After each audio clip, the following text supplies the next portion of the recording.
I can kind of get you guys kicked off and then, let's see. Looks like we maybe have a attendee. Oh, looks we got him moved over. Thank you. So for commissioners, all of our historical partners are listed have individual tabs in your community partners section of your budget. Hopefully you guys can still hear me. Okay, yeah. And and then we have a detail listing if you go under that to talk. Perhaps we could start off with the Heritage Conservation Council request and talk a little bit about it, Jan, and then move into community partners. It might make sense to just, once we kind of get back to that part of the budget book, it just would mean less flipping for commissioners. So the Heritage Conservation Commissioners is under your blue tab under the budget report, and that starts on page 20 is the Heritage Conservation Council. So maybe, Jan, you could start off by talking a little bit about, or if there's, or Mike, if there's a member of the council that wants to talk about the request for supplemental funding.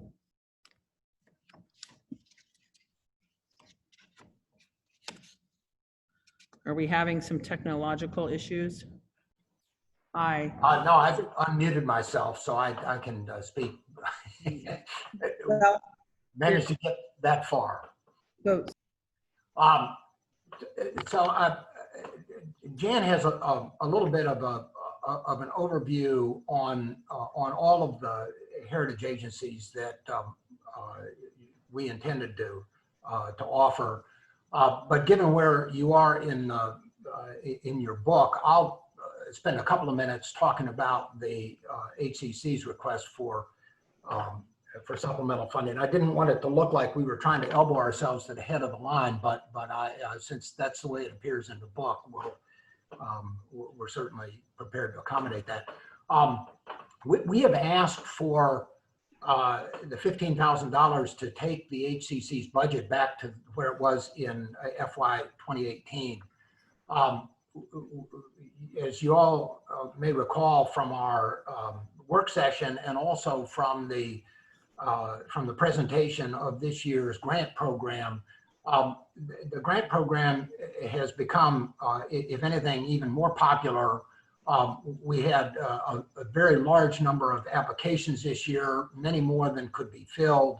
The HCC would like to retain at least approximately the same size budget for granting, for making grants, because we believe it will be especially important in this next year or so for many of the agencies to whom we supply grant funding, because to some extent their access to other sources of fundraising are going to be curtailed here until we get out from under the COVID-19 situation.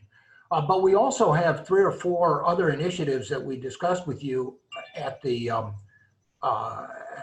work session that the HCC feels very strongly about and thinks help to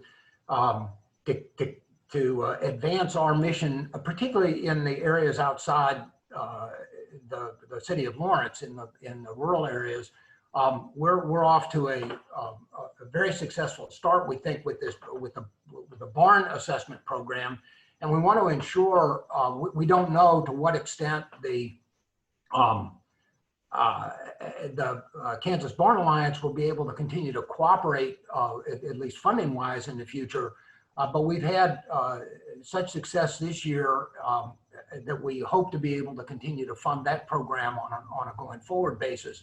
And as we also described to you, we have in mind setting aside a modest amount of funding in order to provide assistance to property owners that want to get properties other than barns listed, their homes, the homesteads, and those sorts of things, to help defray the cost of federal or state nomination workup. And it was with those two projects in mind, together with the necessity to wrap up the historic building surveys that we are coming to an end on over the next year, and an effort to provide more sort of community information and education on the listing process, the tax credit process, and those sorts of things that prompted the HCC to ask for the supplemental funding that we've asked for this year. So that's our explanation. It's in a memorandum, I think, that's also in your book that describes in a little bit more detail each of these things. But that's basically the basis and the background, the backup for our supplemental funding request. Thank you very much.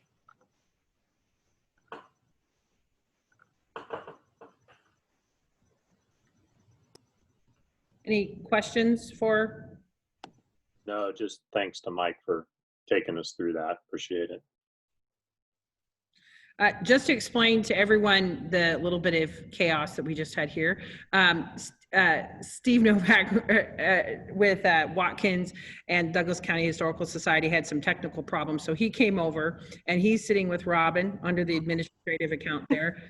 So he's over there, and I have to jump off now to go do the other call. So I will turn this over to Jill.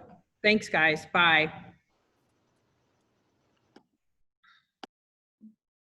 Jan, was there anything that you wanted to add at this point to supplement what Mike said, and then introduce some of the other requests or presenters? Thank you, Jill. I have been asked by the heritage organizations to do an introduction for the groups. So I would like to move to that, considering we have very limited time right now. And the HCC has been before the commission a couple of times this year already. So I think they know who we are and what our goals are. So first of all, I'd just like to say good morning, commissioners. Good morning. We are last but not least, right, in your whole budget hearing process. So glad to be here this morning. And thank you, Jill. On behalf of the heritage groups, I've been asked to provide an introduction. So to most of us, it seems like light years have passed since we submitted our budget request for 2021 earlier this year. Several organizations, as you know, have submitted supplemental requests, but at that time, that was before the impact of COVID-19 was known. And if you had asked, I think most of the organizations today, if they would submit supplementals, most of them would want to do that. Last week, members of the heritage groups met on a Zoom meeting to share concerns and completed a questionnaire that provided some information about the impact of COVID-19 on their organizations. And just to give us an idea of where we need to be concerned so we can shore up these organizations, some of which I believe are near crisis. The data reveals that most of our sites were closed to the public entirely. Over 137 programs to date have been canceled. Nearly 30,000 visitors haven't arrived at our sites for visits. Memberships are down or severely impacted. Leaders are very concerned about the survival of their organizations.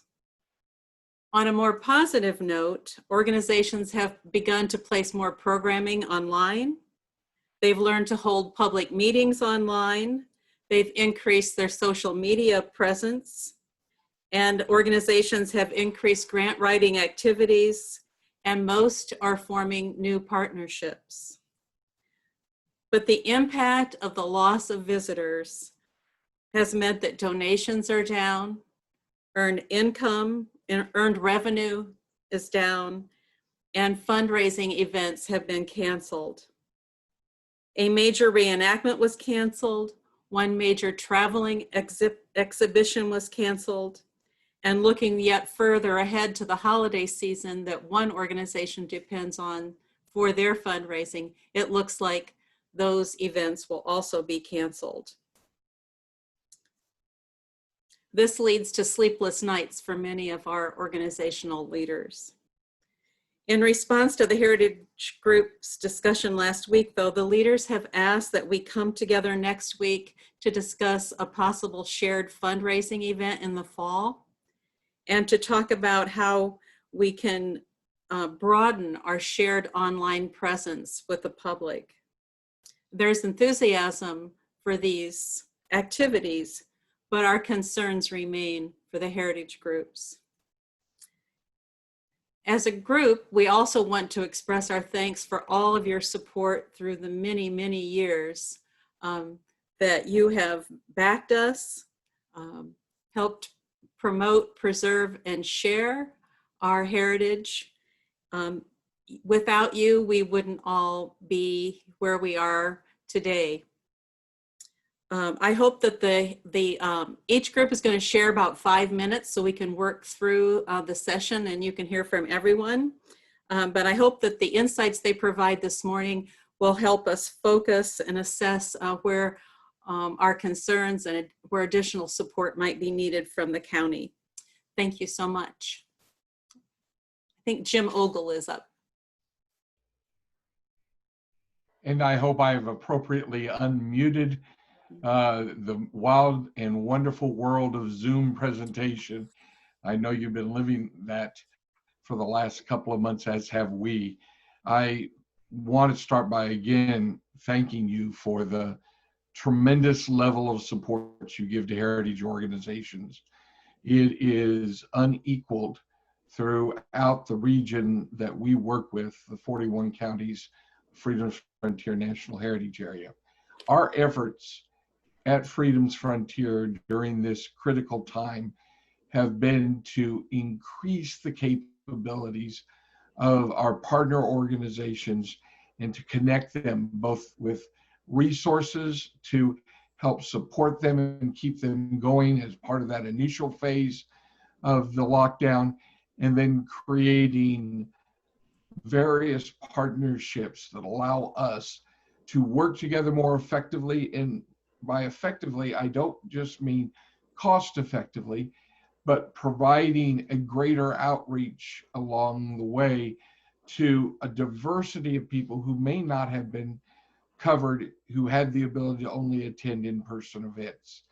We've attempted to build additional partnerships, as Steve will tell you, in sharing resources and sharing staff members in order to maximize the effectiveness of the dollars that you give us.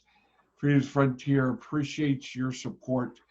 We are heartily in favor of these additional efforts to find ways to leverage our capabilities through partnership and work together for a common good.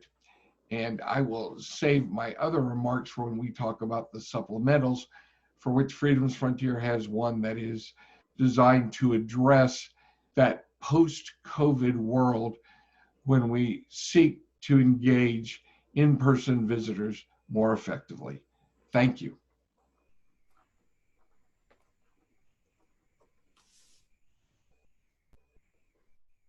I think Blackjack's up next. Good morning, this is Ken Abbots. I'm the treasurer of Blackjack Meadowfield Trust. And like everybody has reiterated, we, Blackjack, and appreciates the support that Douglas County has provided over a number of years. And we have been challenged this year. Like Jan mentioned, we had to cancel a reenactment. That was a big celebration regarding the Battle of Blackjack, which we had planned to do in June. So we don't have any supplementals, but I went back and looked at our proposed 2021 budget, and then I looked at kind of how the projections are looking at for this year. So I anticipate membership, like everybody else, is going down, and I think it'll probably go below 50% of our projections. So I'm thinking membership maybe about $2,000 for 2021 versus $4,000. So, and we were planning to do a repainting of the Pearson House is due. It needs complete painting on the outside, but we are delaying that to see how everything falls out for 2020 and also what may happen for 2021. So we're in the same boat of many. We're doing what we can to keep the operation going. We're fortunate we don't have staff. So, I mean, that's a significant cost to some groups, but we're all volunteers, just board members, that is. So, and we're looking at other ways that we can cut expenses for 2021. I'm focusing more on the financial side, and we have canceled, like Jane mentioned, the reenactment and other programs which are not large in number, and we're looking for better ways to increase membership, which is a challenging time because it's difficult to get in contact with people without doing face-to-face type of programs. So I would open it up for any questions you might have. The other thing I would mention is it would be nice to have a face-to-face, but I know this is the best we can do under these situations. So again, any questions you may have.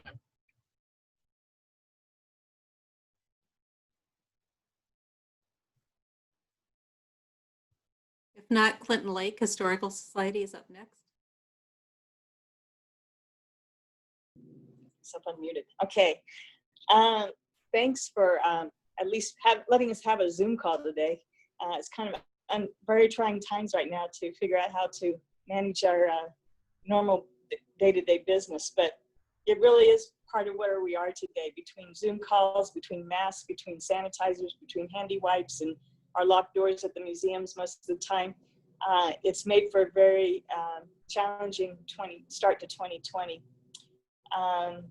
Like everybody else, some of our major events, like the introduction of our major exhibit this year, has been postponed, and likely we have announced to the public that we'll do that next year, 2021, and keep our fingers crossed that things are better after 12 months. But and then all of our fundraising that would have gone along with this has just come to a screeching halt. So we're taking the same brunt as everybody else.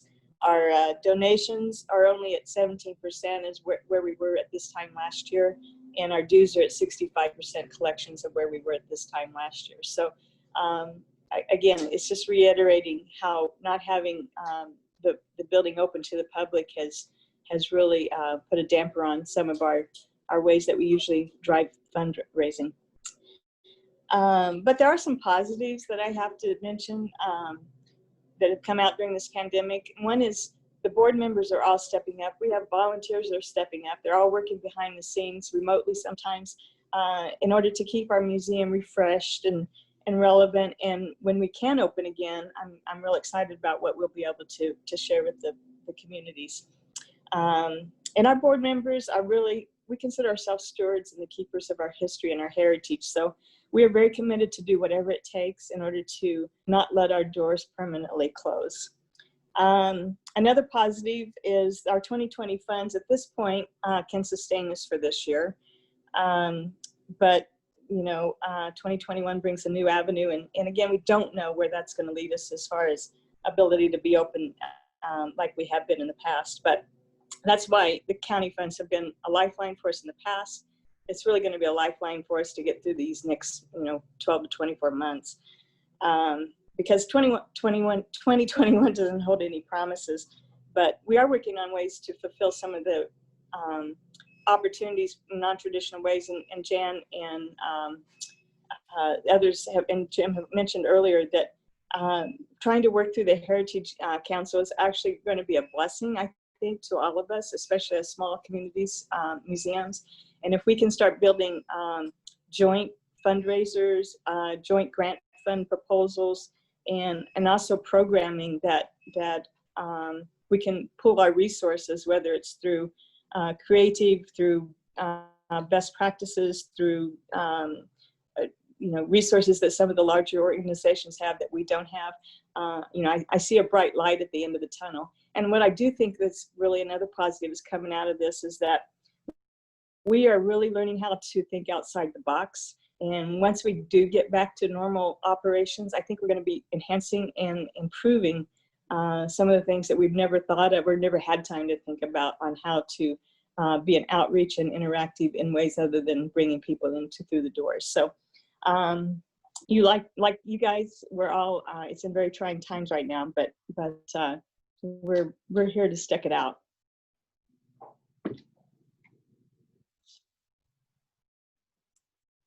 Steve, I think it's your turn. Okay, can you hear me through this mask? Yes. First, I have to thank Robin for letting me invade her workspace here. I could not get the video to connect at work for the first time ever, but luckily I work across the street from the courthouse. Since we have a short period of time, I actually prepared a written statement, so I'm just going to read that for you. As is the case for everyone, circumstances for the Douglas County Historical Society and Watkins Museum have changed dramatically since we submitted our budget request. We did submit a supplemental request this year. However, that amount really is kind of immaterial now given the circumstances we now face. When the museum closed during the COVID-19 lockdown, earned revenue stopped. The continuing health crisis has caused us to cancel all revenue earning activities for the rest of the year and has created an existential challenge for us and for all the heritage organizations that operate as we do by earning revenue by bringing people together. Our current business model may not work for several years or perhaps never again. Are people going to want to buy tickets and ride on a bus to historic sites? We just don't know. Our attendance levels and earned revenue are not going to just snap back. Future success will require reinventing what we do, and that takes time and expertise. It may be a couple of years before we fully recover. How do we survive? In the short term, revenue losses in 2020 at the Watkins have been offset with federal relief grants. New opportunities for online programs are keeping our public engaged with the museum and with local heritage. We have been covered in the Lawrence Journal World twice in the last 2 weeks. We have developed new partnerships with Explore Lawrence, Freedom's Frontier, the Hall Center, and Humanities Kansas. The Watkins can likely maintain operations through 2020 at a pre-pandemic level. 2021 is more uncertain. 2022, even more so. 2021 projections based on activity since the museum reopened June 30th and assumptions that membership levels will remain steady, that the Rice Foundation will match the amount of their 2020 grant, that stock market activity doesn't result in a significant decrease in our endowment's value, and that the county maintains our operational funding at the 2020 level, predict an income shortfall of $139,000 or 30% of our budget. This is with a reduction in operating expense of 8%. Any further reductions will result in the loss of full-time and part-time jobs. Grants might help us again next year. I've already applied for additional federal funding, but it is too early to tell. But a crisis like this often encourages an examination of the status quo and inspires new creative solutions. The willingness to work together is strong among the heritage agencies in Douglas County. We started some efforts last year. I am now exploring the possibility of applying for federal grants as a consortium rather than as individual museums. If the Watkins receives a 2020 IMLS CARES grant, some of that federal funding will be directed to the museums in Lecompton, Eudora, and Clinton Lake, who are partnering with us to produce products under that grant. Now is the time to begin re-examining the system that has grown to support heritage in Douglas County. The public-private partnership approach established about 50 years ago increases public involvement and encourages collaboration, but it lacks the stability heritage agencies now need to plan and to thrive. Funding needs have always received dedicated support from the county, but the model is like a grant. Maybe needed funds are available, maybe they aren't. The amount of the Watkins annual operating support that doesn't rely on someone becoming a member or purchasing a service or some outside organization awarding us support is the $37,000, only 8% of our budget, that is produced by our endowment. A funding base like this makes it hard to build a stable organization and even harder to weather tough economic times. Ultimately, heritage agencies need additional resources to continue to engage the public in a changing world and a funding system that provides dedicated support. For 2021, we need a way to sustain our operations without losing expertise and decreasing public engagement, while we build new models for future success. I acknowledge that the circumstances at the Watkins are different than at the other site, but if I had to choose between getting a grant for a project and maintaining staff, I would pick staff. However, the board of the DCH and the staff at the Watkins believe it is time to use our expertise and our effort to support all the heritage sites and preservation efforts in the county, not just with occasional joint programs, but with ongoing operational assistance, joint fundraising, and shared programming. By rethinking how we deploy effort and expertise, we can emerge from this crisis stronger, more adaptable, and better able to preserve and support county heritage in the future. Thanks. Does anyone have any questions for me? And did that take more than 5 minutes? I was afraid I couldn't squeeze it all in. Hey, Thanks. Steve, this is Nancy. I have a really quick question. Would you name again what the federal grant is that you are applying to that would be applied to on behalf of a consortium? What was that grant? I'll explain the whole federal picture. The Watkins Museum received a CARES grant from the NEH that funds us July through December. We were one of 2 institutions in Kansas to get that grant, and one of only 312 out of 2,300 applicants. We've applied for an IMLS grant, a CARES grant, which would begin funding in September, last for 2 years. We will find out about that award in August, and that award is for developing online educational resources. And Lecompton, Eudora, and Clinton Lake have all agreed to partner with us, which means I can send some of that federal funding to those organizations. Not a bunch, but at least it's something that they would get. And it's basically been couched so that they get that funding for providing us access. So it doesn't require any new activity or any additional output on their part.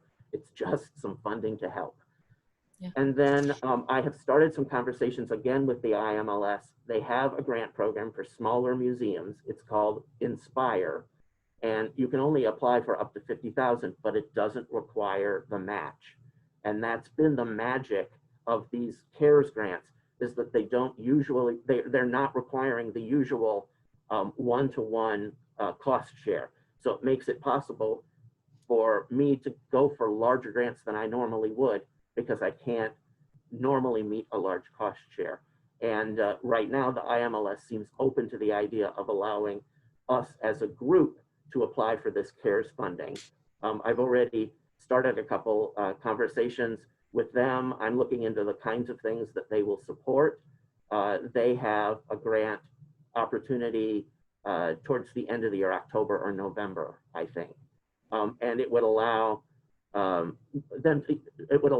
all of us to use the SAM registration that the Douglas County Historical Society has, the grants workspace we have. There are all these things that federal grants require you to set up. I've got them all set up now. And it would be much simpler to run grants through my existing system than to have everyone try on their own and have to set those things up. So we will see. I'm prepared to put together a collective project and see if we can make it fly. I think the federal agencies are starting to realize they need to grant in different ways in order to make sure that museums are sustainable. Thanks so much. That's really helpful, and I really appreciate the extra effort to stretch and be creative and be super collaborative on the grant writing and grant participation front. I think that's great outside of a time of crisis. It's interesting how this crisis is causing us to do things we probably need to do anyway. But thank you so much for grabbing that opportunity, and boy, fingers crossed for those grants you're going for. Appreciate the effort. Sure. Steve, do you know when you'll hear back on those grants? IMLS notification is in August, and funding would begin in September.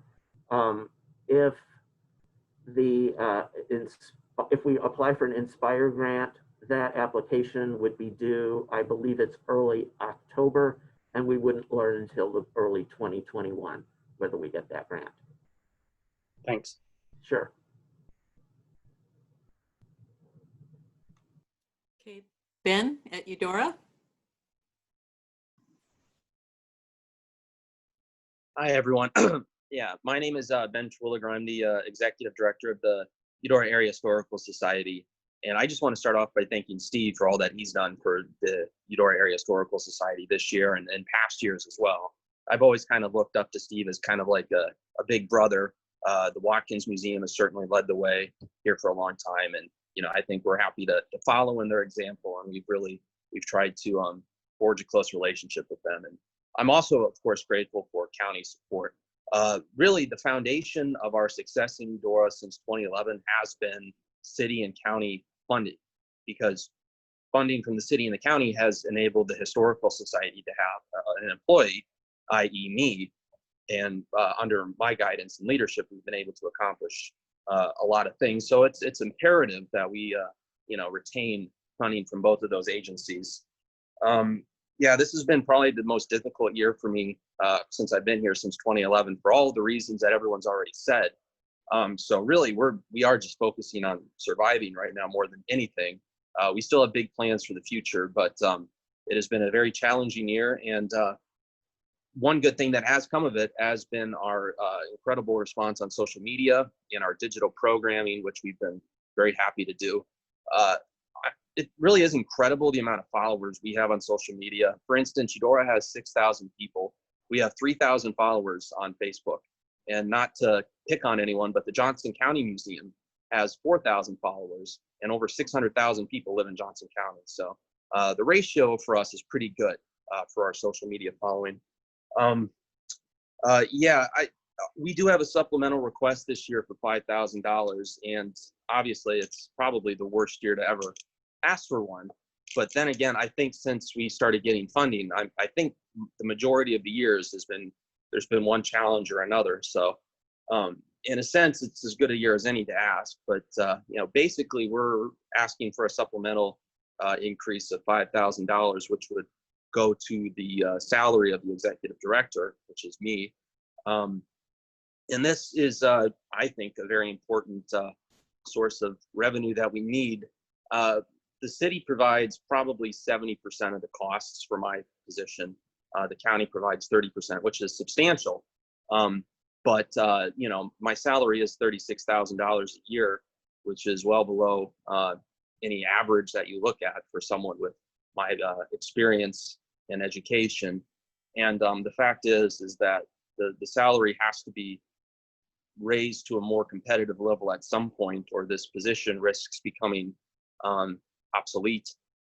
The Historical Society, the Eudora Area Historical Society, didn't receive any county funding, I believe, until 2012.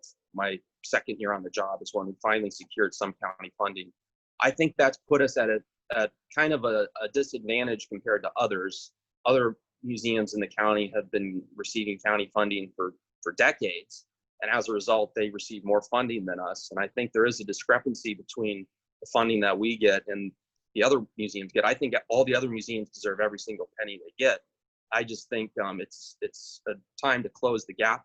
I think we do a lot with a little. I think our organization has been instrumental in leading kind of a renaissance of downtown Eudora. We were the first group to renovate one of these historic buildings. And since then, a lot of private individuals have renovated a lot of these buildings too. Business has gone up in downtown Eudora. So there's been a lot of positive developments because of what the county's invested in us and what the city's invested in us, what the Heritage Council invested in us. There's so many different people and groups that have made us a successful organization. And it really does all rest on the foundation of city and county support. Without that, all of this would probably not be able to exist. So we're very grateful for everything we get. And, we have big plans for the future. I think we will survive this crisis. And I think we'll move on. And, I appreciate what you guys do. I know it's a difficult year. I know it's a difficult process. And, with that, I'll happy to answer any questions.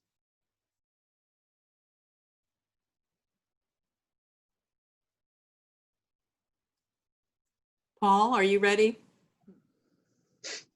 Compton Historical Society.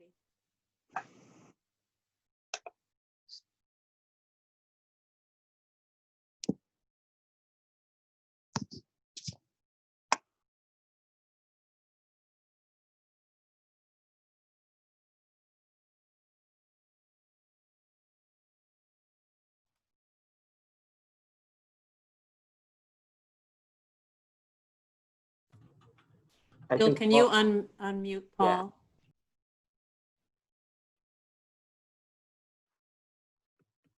I'm not able to. He's gonna have to do it. It's not allowing me to. He's gonna have to do it and it looks like, there he goes. Oh, there we go. Thank you.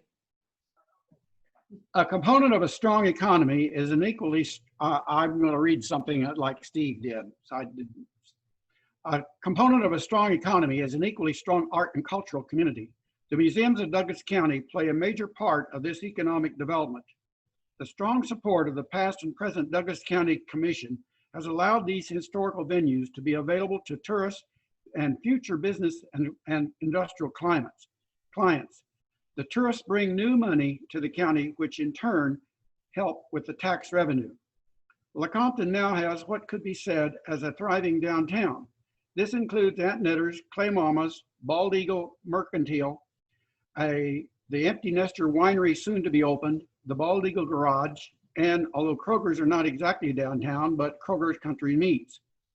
This complement that the historical attractions have helped tourists to bring to this nationally important community. And this is where I think Lecompton and Eudora have very much in common, because Eudora has a thriving downtown, and thanks to the leadership of Ben that has created our compatibility with Eudora.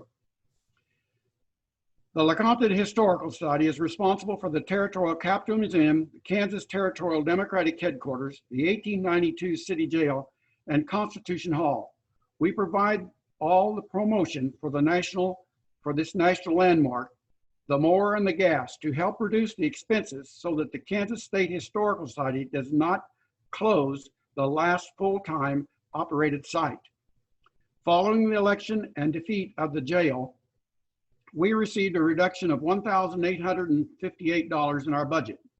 We followed the request of Sarah Polinsky the last 2 years not to request an increase in our budget back to the original amount.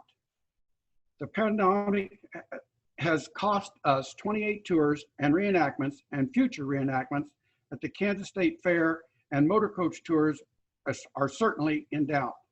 The Christmas display that attracted over 3,000 visitors last year to the museum and visited the other business attractions is a major concern. The Bleeding Kansas Lecture Series next February may also have to be canceled. The museums of Douglas County that rely on visitors, motor coach tours, school tours, and other speaking engagements are facing a limited resources the rest of the year and into 2021. Any consideration to help remedy this financial concern for the museums would be greatly appreciated. And as I said earlier, we thank for all the support that has taken place in the years before.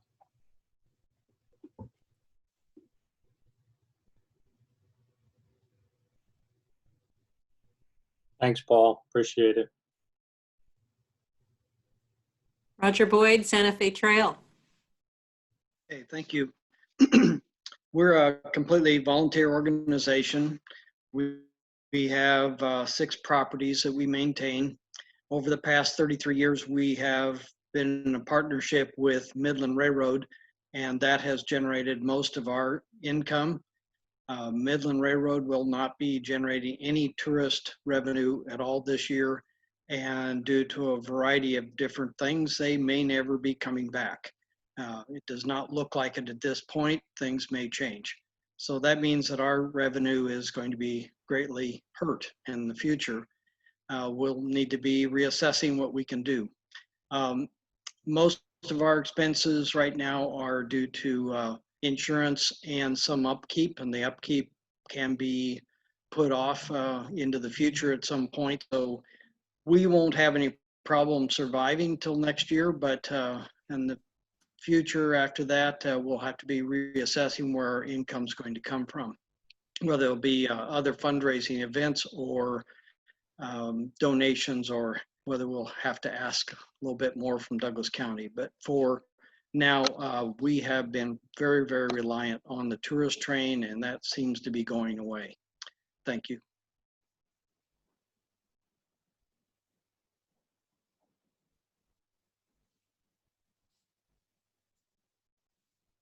That's the end of the series of organizations. And I don't know if there were, there's the one supplemental for Watkins. I don't know if you wanted to speak to that any further, Steve? I can just briefly to say that that supplemental request is directed at maintaining staff positions. There's actually 5 supplementals between. Sorry. Yeah. Sorry. I wanted to start with that one. Sorry about that. You're totally fine. I just wanted to make sure. I think the commissioners know. Let's see. Were there any other additional comments on any of those supplementals that are worth highlighting? And Jan, I don't know if you want to, or. I think that Janet Faust should weigh in on her supplemental from Clinton Lake. Okay. Yeah, I was saving it for the end because I didn't know how long-winded I might get. So we have been for the last 2 years working on improving and expanding our facility. It started with going to the public over 2 years ago and asking them what would make the museum a better facility for our usage in the community. And the overwhelming response we got back was, we really need an ADA compliant restroom, which doesn't come easy because we're kind of a small building. And to make that work, it requires us to do an addition. So we started a year ago working with BG Consultants on doing a plan for expanding our museum for exhibits and for collections. But mostly the first priority was to make sure we got an ADA compliant restroom. And in 2019, it really drove that message home when we have to rely on sending any visitors here to the restrooms that the Corps of Engineers have at the beach or at the boat dock area or the camping areas because we don't have that option. And last year when all the floods came and the lake was running at full capacity, all of those facilities were out of order, or for instance, the beach room was underwater, but and the other two, with the other one at the boat dock was also underwater, but they had those all shut down. So we had to bring in a porta potty, and that was our restroom facility all last year, was in the parking lot. So with that being said, when we started talking about, this, Jan suggested that, we need to get that fixed. And so we started building our plan and our proposal for the county commissioners long before the pandemic struck. And so, it's kind of like a double-edged sword. We need it. It's an awful year to ask for it.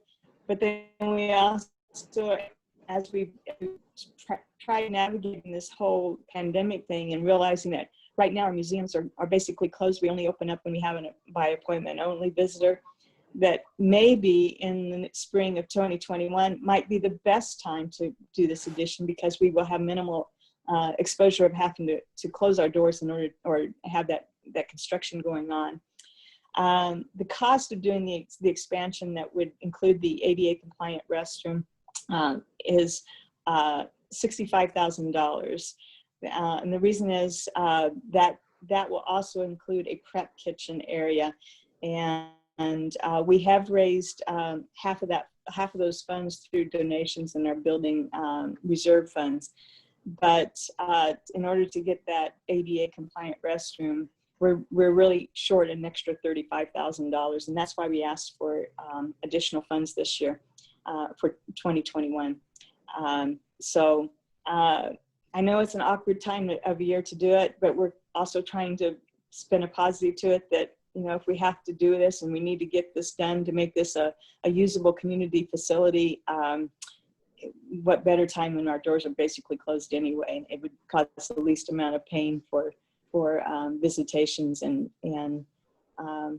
having an opportunity to drive some business next year.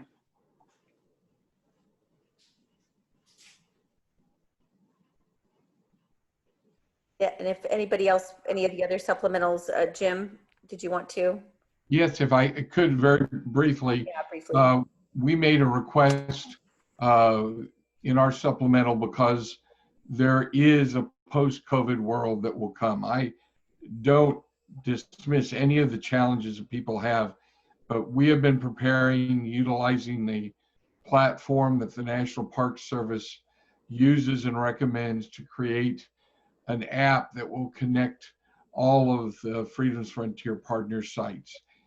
We want to make it easier for people to discover in our region, not just travelers from around the world, but in our region right now, for travelers to be able to connect to the sites and visit the sites that are open and get an opportunity to do so. We're in that development phase right now, and we are asking you to help support that development in this one-time only request. Thank you.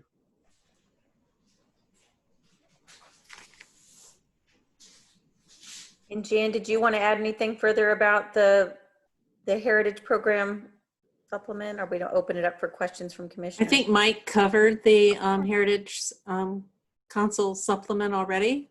Okay. All I right. just want to say thank you to everyone for coming and to the commissioners for all the hard work I know you're going through. None of us want to be a commissioner right now. So we appreciate you very much. If there's no other, anybody that's requesting a supplemental, I do have a couple questions. If I can cut in, Commissioner Kelly. Okay. And thank you, all of you, for being here. I know that every organization, every one of our partners is facing challenges this year. But for this particular group, you do so little or so much with so little, and so much volunteer work, and so much of it depends on the people that come through your doors, and that is pretty much stopped. And so I know it's been difficult. I appreciate everything you're doing, and thank you for being here today, sharing your needs and your concerns, and know that I take it seriously and I understand. I do have a couple questions. Jim, if I could start with you on your app, your supplemental for the app. So you have, like, I think 41 counties that participate in the area, is that correct? That is correct. Okay, and Douglas County, you said, has the largest number of partners, like 21 of them? Douglas County by far has, on a per capita basis, the largest number of partner sites. Okay, would it be possible to get a list of each county and how many partner sites they have, and then each county and how much they contribute to Freedom's Frontier? I don't need it today, but just sometime here in the next day or two. And then will these other counties be chipping in on this app? I'm in the process of making this ask with other counties as well. Okay, so like, what's the total amount for the app? The total cost of the app, Yes. its development and the like, is about $125,000 total in terms of staff time, the staff person who's building it, and the license fees associated with it along the way. Okay.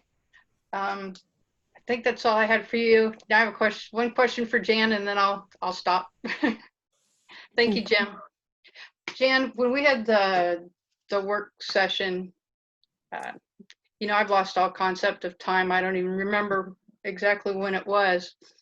But one of the things that you talked about, somebody mentioned that you have some extra funds that you're wanting to collaborate with the sustainability office and put towards a project that they were working on. But I never heard how much extra funds you were talking about? Okay, so we've been trying to close out old grants so we can calculate available dollars. We had all the reserves through 2015 have been committed. Michelle, I could get back to the commission with a balance on looking at the reserves so I can be more accurate with you.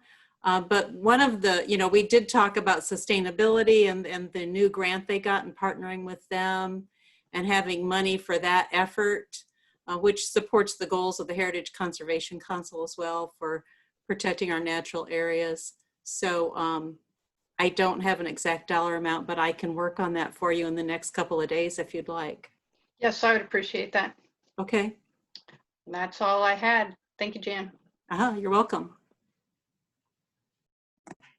So I have a kind of a general, comment and then a question. And I just want to say I so appreciate the kind of the attitude and the tone you all are setting. This is a serious budget year, and I think you can tell that you all know that this is a difficult budget year. You're suffering yourselves, and the county is looking at a potentially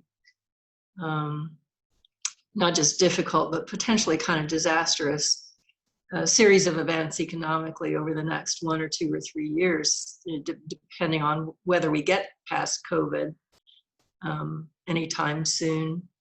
Unemployment and inability to pay mortgages, all that stuff is an unknown right now. But I do appreciate the positives you're putting out there, like the fact that between the HCC funds and I would add e-community, the county's been able to add both businesses and historic heritage attractions to your downtowns, both in Baldwin too, and I think they really make a difference. And so I sure don't want to see those investments go by the wayside in this particular spell that we're in. But I also know that I don't know where we're going to land right now. I think we haven't had a chance to talk about it. But I do wonder if Jan or Mike or Steve or anybody, Jim, at all of you, and Jill, maybe you know more than anybody, what, the CARES Act dollars that Douglas County is going to get, they're kind of mystery dollars right now, but these organizations have suffered a great deal in the same way the restaurants have that are holding on by a thread for the impacts of COVID on their ability to function. And they've had health-related expenses and the expense to save people's health. They've just closed their doors, and to recover from that's going to be really hard. Is anyone working on a plan or a program to offer up to the Economic Recovery Fund group to see if there's the potential for a pool of funds for heritage sites, for museums? I know the arts and cultural centers are in the same boat. Is that happening yet, or is that just out there hanging for the CARES dollars? I don't know what the economic impact group of the recovery effort is comprised of. I don't know who their membership is. I lead up the Housing and Human Services one. Steve Kelly with the Chamber of Commerce is leading up the economic recovery, and so I can check with Steve. But I think maybe we could. It wouldn't hurt for Jan maybe to outreach with Steve and set up a time to make sure that the dots are connected in an appropriate way, to maybe have a member, whether it's Jan or one of the members of this group, be a member of that stakeholder group, to make sure that this piece of the puzzle is represented in that. Yeah. I think that's a really important connection to make, and whether it's Jan or Steve or whoever, I've suggested the same thing for the Lawrence Restaurant Association. These are groups who wouldn't necessarily know that they might be eligible, and I don't know that that economic recovery group knows who's out there. I think they're looking at some of the more obvious potential applicants. So I would suggest that, and I'm happy to reach out to Steve as well. But I think we need to make some kind of dedicated effort to. I have been asked to participate in those meetings. So my first one was the last one that they had. So I know a little bit more, but it's quite frustrating. In these meetings, they ask these different groups, what are you doing to survive? Paul and Ben and I, we don't have the option of curbside service for one of our tours. I mean, we don't have any way to replace our income. Many of these other sectors that they look at are finding other solutions. Maybe this economic recovery group will eventually get to it, but right now, they're not telling us where the funds are. If someone could tell me there's a pool of money, I would figure out a way of staking some claim for that, of making an argument for that money to flow to heritage agencies. Steve, I think we want to be careful not to hammer on those folks. They've been working with very little information. I think Sarah's in a meeting probably right now where she's finding out more of the parameters of that fund. Everybody's anxious to know more. I just want to make sure that when the moment is ripe and they do have the parameters figured out and who's eligible, that someone from this sector is ready to go. And so I would. And Steve, thank you for reminding me. I should have remembered that you were already getting connected there. We need to be careful not to be premature in thinking that the process is exclusive at this point. I think they are just getting their feet under them still. Yeah, which makes sense. What they're asking for us to do is share information about our sector. So between me, Mary Doveton from Theater Lawrence, and Margaret Morris from the Art Center, we're trying to provide information about arts and culture, both what's happening with our organization and what the national trends are. Okay, that's good to know. Yeah, and I was just going to add the work of that group, the work of all the groups is only good if the stakeholders actively participate and communicate what they think needs to be a part of the strategies moving forward. And my thinking in the way I've approached the work of our group is funding is great, that it's going to be available at some point, but funding is secondary in a lot of ways. We need to think about what is our strategy, what's most important, and how do we craft that path forward. If funding is available, great. But we need to first articulate what we need to be successful as a community. And I think we just need to have really active, honest engagement of the stakeholders. And yeah, that's a tricky group though, because there's a lot of aspects of it.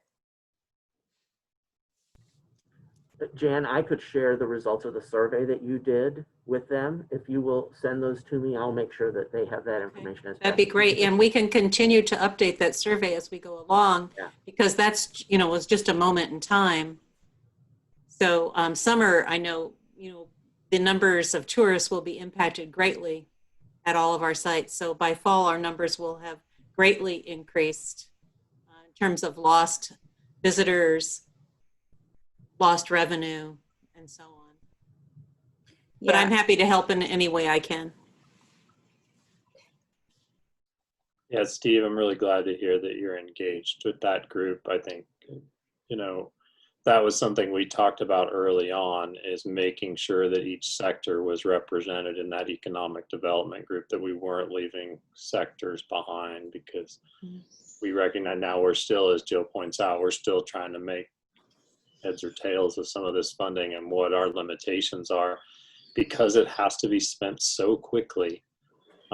We want to make sure, and that it will sort of be, and I'm sure you're familiar with this, they'll tell you sort of what what you can spend it on, but they may come back on the back end and say, well, we're not reimbursing you for that. So we want to be really cautious about what we do. But I think this group is especially situated because of your working partnerships to work together to maximize the use of that funding to make the most for your, we don't want to see these organizations. I mean, it just turns my stomach to hear it. We don't want to see these organizations go away. There's been so much work put into it.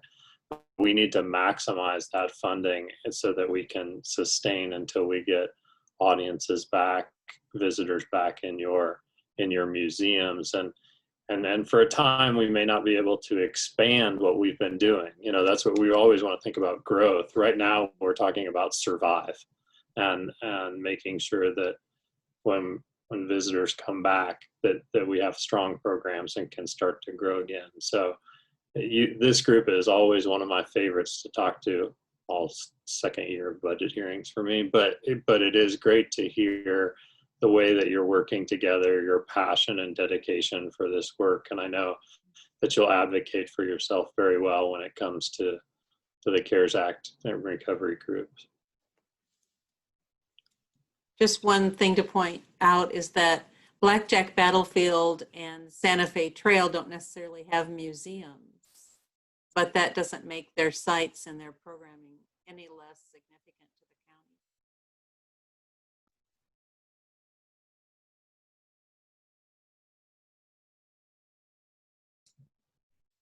Any other questions from commissioners? Jill, anything else we need to cover? I think we've talked about all the supplementals. I don't have a question. I do have one comment. I think there's somebody on this Zoom meeting right now that has a birthday tomorrow, so I would like to give a shout out to Mr. LeCompton there. Happy early birthday, Paul. Happy birthday, Paul. I hate to take that lovely happy moment and end with this comment, but I would hope in the future when we are past this kind of crisis moment, I do think that it was brought up by Ben, and I think felt by others, that we have some making up to do in terms of gaps, kind of parity issues, folks who have been around longer than others or who have been maybe more sophisticated in knowing when to ask for money and how much to ask for to benefit their organization. And I think it's incumbent on the county commission sometime when we have the ability to do it, to really think about the parity issue, and also to understand how we're helped by the fact that all of the organizations are more and more willing and wanting to work together, so that maybe this sense of territoriality or competition, it isn't, I mean, I don't know that it's an obstacle to parity, but it's awkward. So I think that I'm really glad to see relationships building and partnerships strengthening. And I think that parity conversation, probably not this year, but sometime, maybe once we have a better sense of what our future looks like, I think that's an important conversation. Nancy, I want to turn that into something happy, because I think that, yeah, thank you. This is the silver lining in our crowd. We're communicating in a different way than we did before. I think all see this now as us all being in the same basket. We're all working together for the same thing. And I think when we look at parity, we're going to be able to look at that in a different way when we come out on the other side of this, because the relationships that we've developed and the ideas we have for working together in new ways, those aren't going to go away. We're not going to revert back to what we used to do, because we're going to find that some of these things will be really successful and make us better at what we do.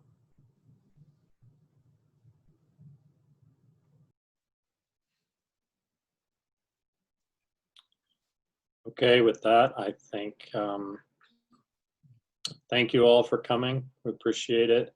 Commissioners, I think we decided we're going to take a break at this point until we meet tomorrow morning. Is that right? Correct me if I'm wrong. Yep, that was the only thing that I think Sarah wanted to make sure we just revisited. And then I don't know if that was our plan. We break and begin deliberations tomorrow at 9. Cammie, am I missing anything? No, commissioners, I'll send you a fresh deliberation spreadsheet just because there is a minor change to the LDCFM internal services number and to make sure everybody's got the latest copy. But other than that, if you need anything else from me, you can let me know. Cammie, I'll be talking to you later today. Okay. Thank you, everybody. Thanks. Thank you. You. Be well.